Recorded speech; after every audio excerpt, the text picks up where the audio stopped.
Students, last lecture जो हमारा था ऑर्गेनिक केमिस्ट्री में JEE नीट, उसमें सिस और ट्रांस आल्कीन कब मिलता है वो मैंने बताया था। KOH अल्कोहलिक आप यूज करते हो और KOH एक्वस यूज करते हो, तो दोनों में डिफरेंस क्या है वो भी क्लियर होना चाहिए। Alcoholic deals with elimination while aqueous deals with substitution, ये भी आपका क्लियर होना चाहिए। इसके बाद दूसरा एक कॉन्सेप्ट था मार्को एंटी मार्को, वो भी क्लियर होना चाहिए। वहां पे जो मैकेनिज्म है कार्बो कैटायन नॉर्मली मार्को में, तो उसमें शिफ्टिंग का कॉन्सेप्ट भी आता है। तो मैकेनिज्म जो है वो किस टाइप का मैकेनिज्म है वो इम्पोर्टेंट है। और ऑर्गेनिक में 3 मैकेनिज्म मेनली हो सकते हैं, कार्बो कैटायन के बेस पे, कार्बो एनायन के बेस पे और फ्री रेडिकल के बेस पे। और तीनों का स्टेबिलिटी ऑर्डर भी आपको पता है। तो कोई भी जो कंपाउंड है वो इस बेस पे ही आपको प्रोडक्ट देगा, मोस्ट स्टेबल प्रोडक्ट। तो इससे आपको बहुत ज्यादा हेल्प मिलेगी। मैंने एक एग्जांपल कार्बो कैटायन का आपको दे दिया था, जैसे वहां पे शिफ्टिंग हो रहा है। बाद में हॉफमैन क्या है, सेटजेफ रूल क्या है, वो भी आपका क्लियर होना चाहिए। तो ये सारे टॉपिक 12th में तो आते ही हैं, लेकिन अभी से मैं आपके दिमाग में डाल रहा हूं, तो उस टाइम पे ये पोर्शन आपके लिए इजी हो जाएगा। ठीक है। और आज का जो लेक्चर है वो JEE नीट का ही है, ऑर्गेनिक केमिस्ट्री लेक्चर 2। आज मैं अल्केन अल्काइन के बेस पे ही बात कर रहा हूँ। अभी जो जो टॉपिक मिसिंग है, जो कल के लेक्चर में कवर नहीं हुए थे, आज मैं उसको कंप्लीट कर रहा हूँ। ठीक है। तो फर्स्ट जो है दैट इज, हमने जो पढ़ा है वो क्लोरीनेशन। क्लोरीनेशन जो वर्ड है वो अल्केन में फर्स्ट केमिकल प्रॉपर्टी में आता है। Chemical property of alkane that is halogenation. उसमें हमने क्लोरीनेशन पढ़ा था, ब्रोमिनेशन है, आयोडीनेशन है, फ्लोरीनेशन है। लेकिन फ्लोरीनेशन थोड़ा रिस्की है, मैंने बताया था, जान है तो जहान है। ब्रोमिनेशन है वो स्लो है, और आयोडीनेशन है that is a reversible process. तो उसमें हमें जो हमारी मेन प्रोडक्ट है उसका अमाउंट कम हो जाता है। ठीक है। इसका प्रॉब्लम कैसे सॉल्व करते हैं वो भी मैंने क्लास में आपको बताया था, ये सब क्लास नोट में आपने लिखा है। अब इसमें पर्टिकुलर मैं क्लोरीनेशन पे जा रहा हूँ, जहां से क्वेश्चन निकलते हैं नॉर्मली JEE नीट में। तो क्लोरीनेशन जब हम पढ़ते हैं तो सिंपल पढ़ते हैं कि चलो CH4 that is methane, you have to add chlorine in presence of sunlight, that is H nu. So removal of minus HCl, so we have CH3Cl that is methyl chloride. Hydrogen replace होगा bye Cl, और ये change जो है वो आपको continuous maintain करनी है। Again chlorination, sunlight minus HCl, then CH2Cl2, then further chlorination CH further chlorination CCl4। ठीक है। तो बेसिकली इसके बारे में आपको बता दूं, सबसे पहले तो इसका जो मैकेनिज्म है वो आपको पता होना चाहिए, और ये मैकेनिज्म आपको पता है फ्री रेडिकल मैकेनिज्म है, डॉट वाला। ओके, ये क्लियर होना चाहिए, फ्री रेडिकल मैकेनिज्म है। और ये पूरी जो प्रोसेस हो रही है उसमें आपको कोई सिंगल प्रोडक्ट नहीं मिलेगी, प्रोडक्ट मिलेगी दैट इज अ मिक्सचर। तो ये भी क्लियर होना चाहिए। तो यहाँ जो आपको प्रोडक्ट मिलने वाली है दैट इज मिक्सचर फॉर्म में मिलेंगी। ओके, तो मेन चीज हमारी ये है। अब इसमें एक चीज है, 12th में ये पार्ट आता है कि स्टोइकियोमेट्री में अप्लाई करते हैं। मान लो कि ये 2 रिएक्टेंट हमारे पास है, क्योंकि वैसे में तो आप मीथेन भी लोगे और क्लोरीन भी लोगे। बात सही समझ आ रही है? ओके। तो मान लो कि आपने क्लोरीन बहुत ज्यादा ले लिया, क्लोरीन का अमाउंट बहुत ज्यादा है, it means you can say excess, और मीथेन जो हमारा है वो लिमिटिंग है। तो कंटिन्यूअस क्लोरीनेशन होता रहेगा। तो मीथेन में से जो प्रोडक्ट मिलेगी, बाद में क्लोरीनेशन, ये मिला क्लोरीनेशन, मतलब सेम चेन आगे बढ़ रही है। तो उसमें जो मिक्सचर आपको मिलेगा उसमें आपकी मेन प्रोडक्ट ये हो जाएगी CCl4। CCl4 मेन कब होगी? If chlorine is in excess, ये पता होना चाहिए। ओके। और सेकंड पॉइंट, यदि ए एक्सेस से मीथेन सपोज एक्सेस है तो आपकी मेन प्रोडक्ट ये हो जाएगी CH3Cl। तो ये भी आपको थोड़ा पता होना चाहिए। नॉर्मली कुछ मेंशन नहीं किया है तो मिक्सचर आप बोल सकते हो, लेकिन प्रोपोर्शन मेंशन किया है, कौन लिमिटिंग है कौन एक्सेस है, तो ये आपको पता होना चाहिए। क्लोरीन ज्यादा है तो मेन प्रोडक्ट आपको ये मिलेगी CCl4, और मीथेन ज्यादा है तो CH3Cl। तो ये टॉपिक आपका ही थोड़ा क्लियर होना चाहिए। अब इसमें मैं आपको एक मोनोक्लोरिनेशन की बात कर रहा हूं। मोनोक्लोरिनेशन मतलब क्लोरीनेशन एक ही बार होगा, ओके, आगे नहीं होगा। तो सबसे पहले हम स्टार्ट करते हैं मीथेन। तो मीथेन का क्लोरीनेशन जब होगा तो प्रोडक्ट कितनी मिलेगी, 1 2 3 व्हाटएवर, ठीक है। तो मोनोक्लोरिनेशन में एक ही हाइड्रोजन को निकालना है, it means CH3Cl, okay, that is chloromethane. तो यहाँ पे मोनोक्लोरिनेशन में एक ही प्रोडक्ट आपको मिलेगी, ओके। सेकंड, मीथेन के बाद आता है इथेन। अब स्टूडेंट यहाँ पे गलती कर देते हैं। गलती कैसे करते हैं कि सर यहाँ पे दो प्रोडक्ट मिलेंगे, बोलेंगे क्यों सर, एक H यहाँ से निकालेंगे, एक H यहाँ से निकालेंगे। अब हमारा वो कॉन्सेप्ट आ गया जो हर बार मैं रिपीट कर रहा हूँ, अल्काइल सीरीज। मीथेन एक है, मिथाइल भी एक ही होता है, इथेन जो है वो भी एक है, और इथाइल 1 क्यों है, क्योंकि ये दोनों कार्बन 1 डिग्री है, प्राइमरी कार्बन है, दोनों का नेचर सेम होता है। तो मोनोक्लोरिनेशन कोई एक जगह से ही होगा, ये क्लियर होना चाहिए, ठीक है। तो यहाँ पे आपको जो प्रोडक्ट मिलेगी दैट इज CH3CH2Cl। तो यहाँ भी आपको 1 प्रोडक्ट ही मिलेगी, यहाँ भी आपको 1 प्रोडक्ट ही मिलेगी, ठीक है। अब बात करते हैं प्रोपेन। तो प्रोपेन जो होता है CH3CH2CH3, ये प्रोपेन है। तो प्रोपेन में जब मोनोक्लोरिनेशन होगा तो कितनी प्रोडक्ट मिलेगी, तो याद करो प्रोपेन में से क्या मिलता है, प्रोपाइल, और प्रोपाइल कितने होते हैं, 2 propyl, N propyl and isopropyl. It means this 2 carbon are primary carbon and this one is secondary. तो दोनों कार्बन का नेचर डिफरेंट हुआ तो एक क्लोरीनेशन की प्रोडक्ट आपको यहां से मिलेगी और एक यहां से, ये दोनों सेम है, ये सब आपको पता है, ठीक है। तो प्रोपेन में से क्या मिलता है, प्रोपाइल, और प्रोपाइल आपको मिलेगा, एक N प्रोपाइल है इसकी प्रोडक्ट, और सेकंड आइसो। आइसो में जो क्लोरीनेशन होगा वो आपको एक प्रोडक्ट देगा, मतलब यहाँ पे आपको क्लोरीनेशन की 2 प्रोडक्ट मिलेगी, क्लियर। अब मीथेन का कोई स्ट्रक्चरल आइसोमर नहीं है, इथेन का भी नहीं है, और प्रोपेन का भी नहीं है। अब ब्यूटेन, ब्यूटेन से आइसोमर स्टार्ट हो जाते हैं, ओके। तो ब्यूटेन है, उसके 2 चेन आइसोमर है, दैट इज N-ब्यूटेन एंड आइसोब्यूटेन। तो सबसे पहले मुझे बताओ, मान लो कि ये बॉन्ड लाइन पे जा रहे हैं हम, चलो ये बॉन्ड लाइन स्ट्रक्चर है, ये किसका हुआ, N-ब्यूटेन का हुआ। अब N-ब्यूटेन का जब आप क्लोरीनेशन करते हो, यहाँ पे क्लोरीनेशन Cl2 ऐड कर दिया और यहाँ पे सनलाइट HNO, तो क्लोरीनेशन की कितनी प्रोडक्ट मिलेगी, तो पता होना चाहिए N-ब्यूटेन और आइसोब्यूटेन। ब्यूटाइल कितने, 4, 1 2 1 3, 1 2 डिराइव फ्रॉम N-ब्यूटेन, ये जो है वो N-ब्यूटेन है। तो N-ब्यूटेन में से आपको 2 मिलते हैं, 1 डिग्री 2 डिग्री। तो कहां पे क्लोरीनेशन प्रोडक्ट मिलेगी, तो बॉन्ड लाइन पे देखेंगे तो आपको पता है एक प्रोडक्ट यहाँ मिलेगी, ये 1 डिग्री है और एक 2 डिग्री। तो 1 डिग्री वाली प्रोडक्ट आपको ऐसा लिखनी है, यहाँ पे Cl अटैच हो रहा है, मतलब ऐसे बॉन्ड लाइन स्ट्रक्चर आएगा, ये Cl, और दूसरी प्रोडक्ट मिलेगी आपको यहाँ से, ये 2 डिग्री है। तो पहले ऐसे करके, यस, ये 2 डिग्री, क्लियर। ये 1 डिग्री ब्यूटाइल है और ये 2 डिग्री ब्यूटाइल है, इसको N-ब्यूटाइल बोलते हो और इसको 2 डिग्री और सेकेंडरी ब्यूटाइल हम बोलते हैं। तो ये N-ब्यूटेन है। दूसरा ब्यूटेन कौन सा हमारा होता है, आइसोब्यूटेन।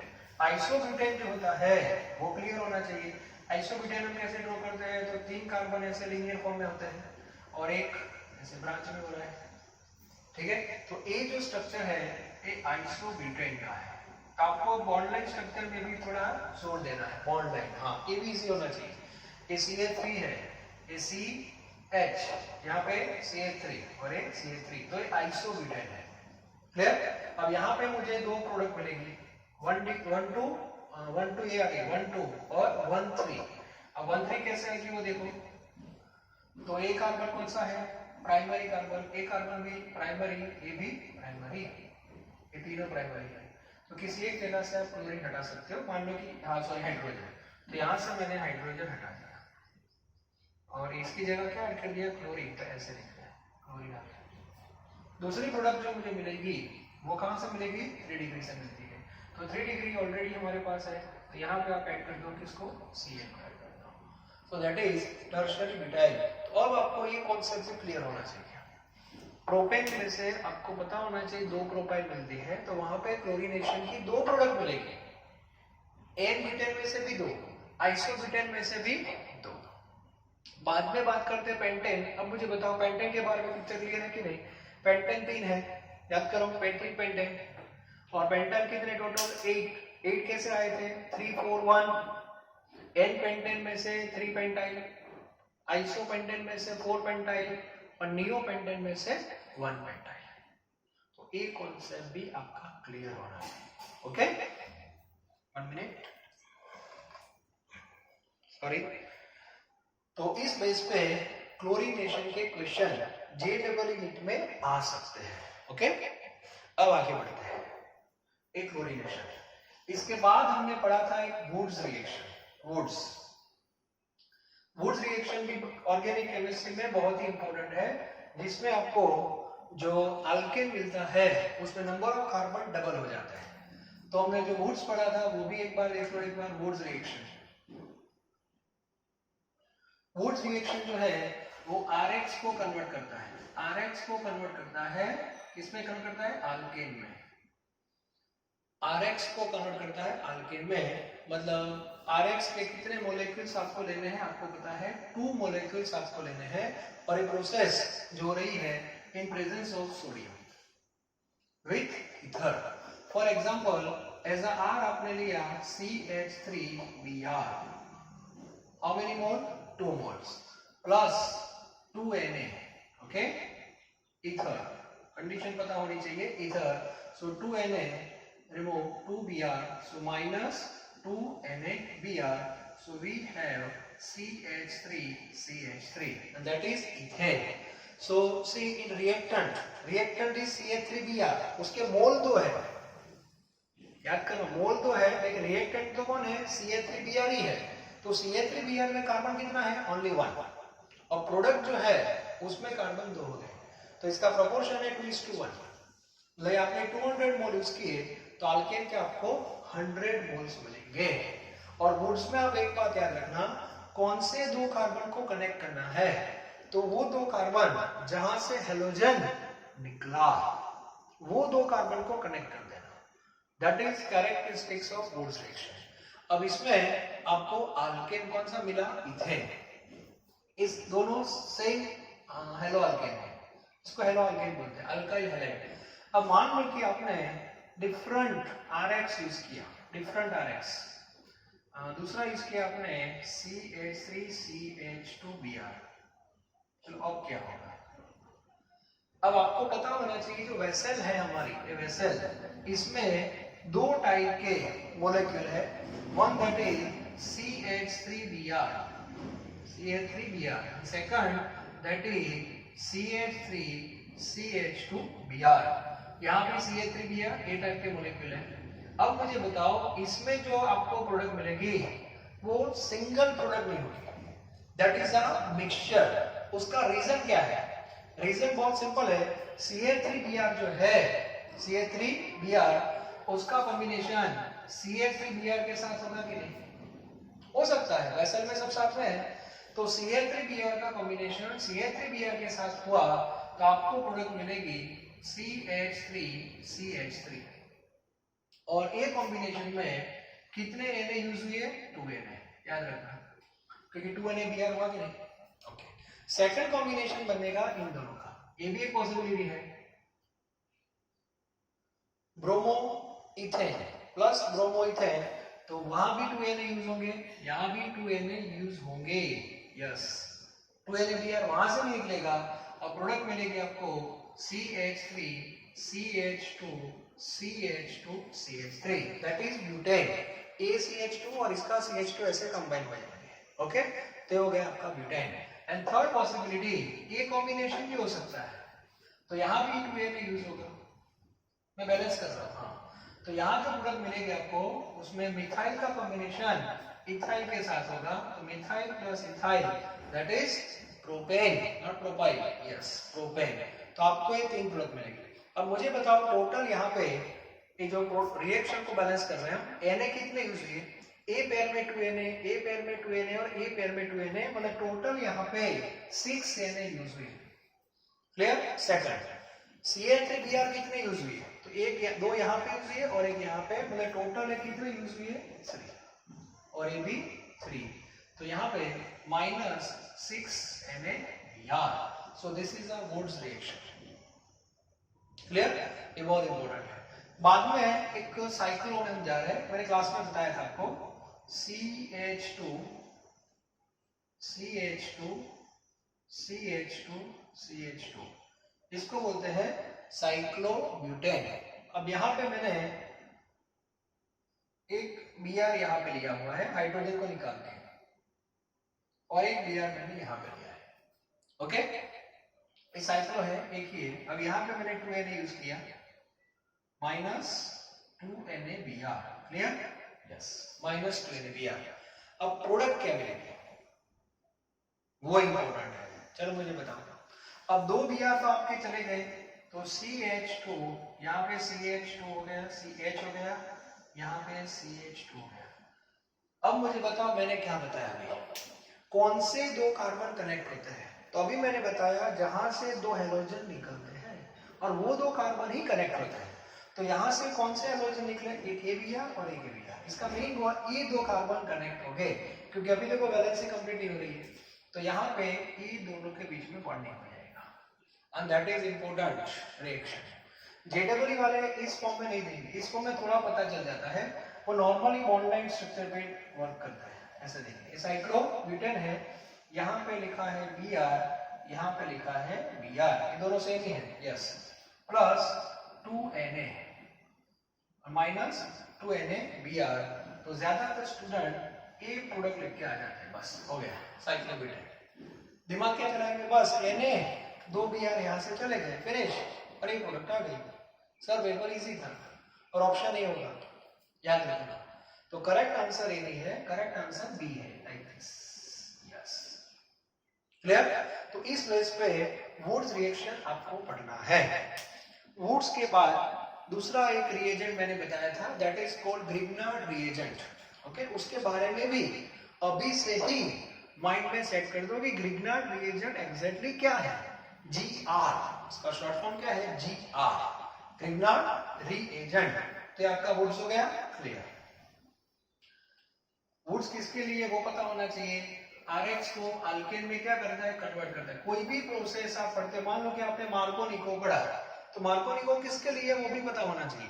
मार्कोनिको जो है वो अल्कीन है, प्रोपेन क्या है, अल्कीन, उसको ब्रोमोप्रोपेन में कन्वर्ट करता है, मतलब अल्कीन को अल्काइल हैलाइड मतलब RH में कन्वर्ट करता है। कौन सा रिएक्शन किस रिएक्शन को किस में कन्वर्ट करता है वो भी आपको पता होना चाहिए, ठीक है। तो वुड्स है वो RH को अल्केन में कन्वर्ट करता है। उसके बाद थोड़ा मैं आपको ग्रिग्नार्ड के बारे में बता दूं। Grignard means GR, okay. तो सबसे पहले ग्रिग्नार्ड की जो प्रिपरेशन है वो मैं थोड़ा आइडिया दे दूं। ग्रिग्नार्ड की प्रिपरेशन आपको करनी है तो उसके लिए RH लेना है। फिर से RH मतलब हेलोजन, इसका पूरा चैप्टर आएगा, पार्ट 2 का फर्स्ट चैप्टर हमारे यहाँ से स्टार्ट होने वाला है, और एक चैप्टर हम स्टार्ट करेंगे RH। तो ज्यादातर रिएक्शन आप देख लेना, अभी जो हमने पढ़े वही आने वाला है, क्योंकि अल्केन अल्किन अल्काइन का नजदीक वाला नेबर कौन है, हेलोजन ही है, तो उसके साथ उसके कॉन्टेक्ट ज्यादा रहेंगे ऑब्वियसली। तो हेलोजन चैप्टर पढ़ोगे तो उसमें अल्केन अल्किन आएंगे, अल्केन अल्किन पढ़ोगे तो हेलोजन आएगा, बात तो वही है, ठीक है। तो अभी से थोड़ा फोकस करो इस पे। एक ग्रिग्नार्ड रिएजेंट हम बना रहे हैं, तो ग्रिग्नार्ड बनाना है तो आपको साथ में इसमें क्या डालना है, मैग्नीशियम मेटल, एक साथ दूसरी को मेटल है मैग्नीशियम, और मैग्नीशियम मेटल आप डालते हो तो प्रोडक्ट मिल जाती है RMgX। तो मैग्नीशियम में वो इसके बीच में आ जाएगा, ये पॉइंट आपको याद रखना है, RMgX। नॉर्मली ये बॉन्ड कोवेलेंट होता है और ये बॉन्ड आयनिक होता है। अब यहाँ पे ये जो प्रिपरेशन होती है उसमें जो एटमॉस्फेयर होना चाहिए वो ड्राई होना चाहिए, ड्राई एटमॉस्फेयर। मॉइस्चर नहीं होनी चाहिए। अब बोलोगे सर ऐसा क्यों? हमें ग्रिग्नार्ड बनाना है, मतलब हमारी मेन प्रोडक्ट ग्रिग्नार्ड रिएजेंट होनी चाहिए। अब यदि आपका एटमॉस्फेयर ड्राई नहीं है, फॉर एग्जांपल ड्राई नहीं है, मतलब इसमें मॉइस्चर है, तो मैंने आपको एक हिंट बताई थी, Grignard reagent has strong affinity towards H+, ऐसा मैंने बताया था।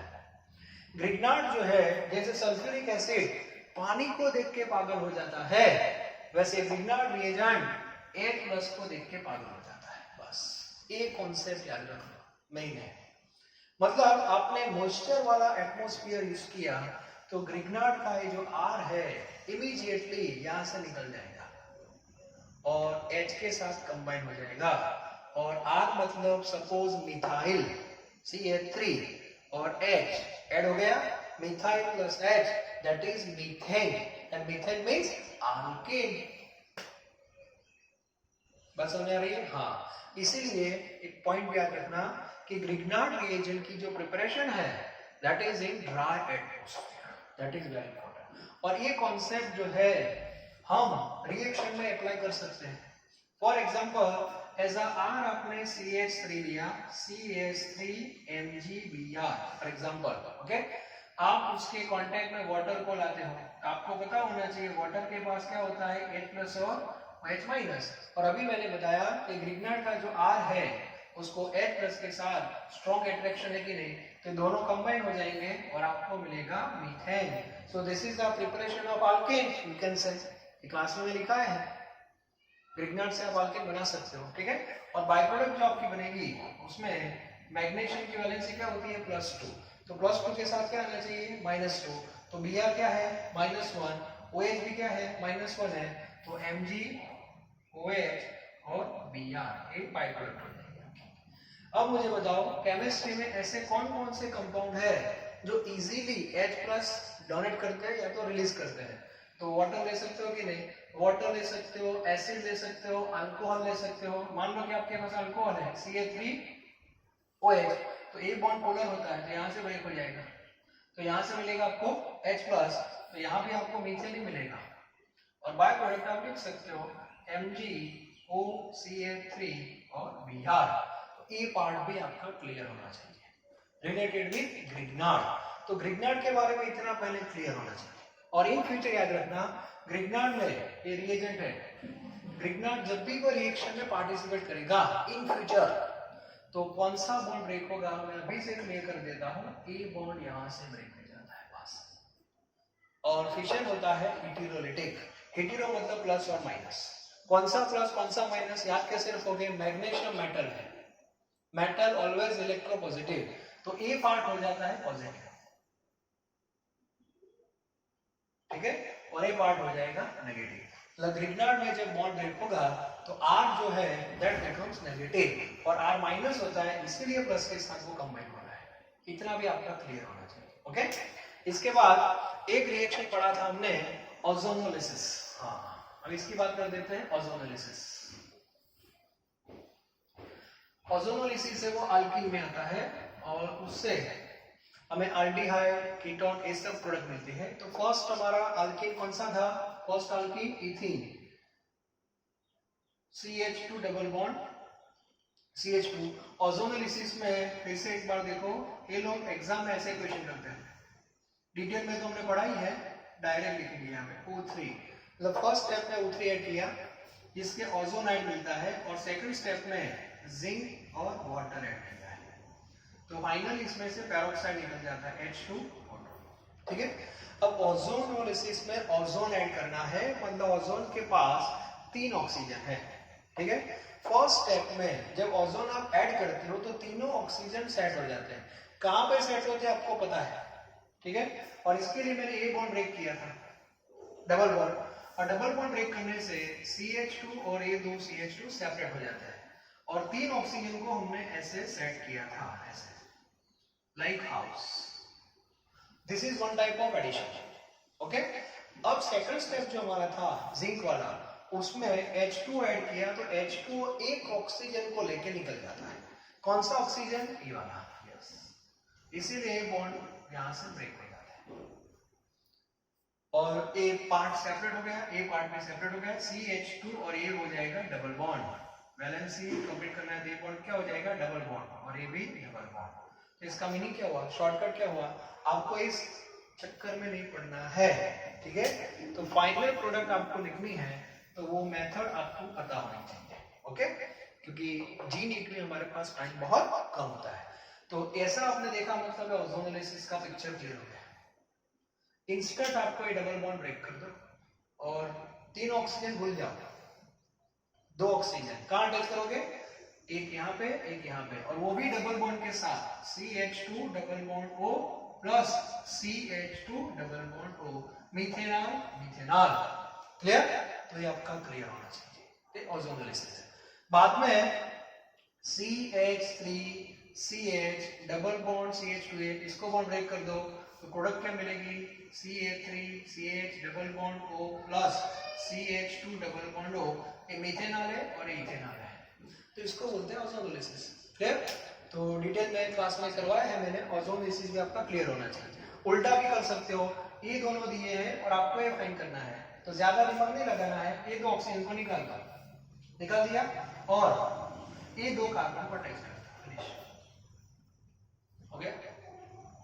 इस बेस पे थोड़ा शॉर्टकट आपको पता होना चाहिए। इसके बाद एसिडिक हाइड्रोजन क्या है वो मैंने बता दिया है, वो आपका क्लियर होना चाहिए।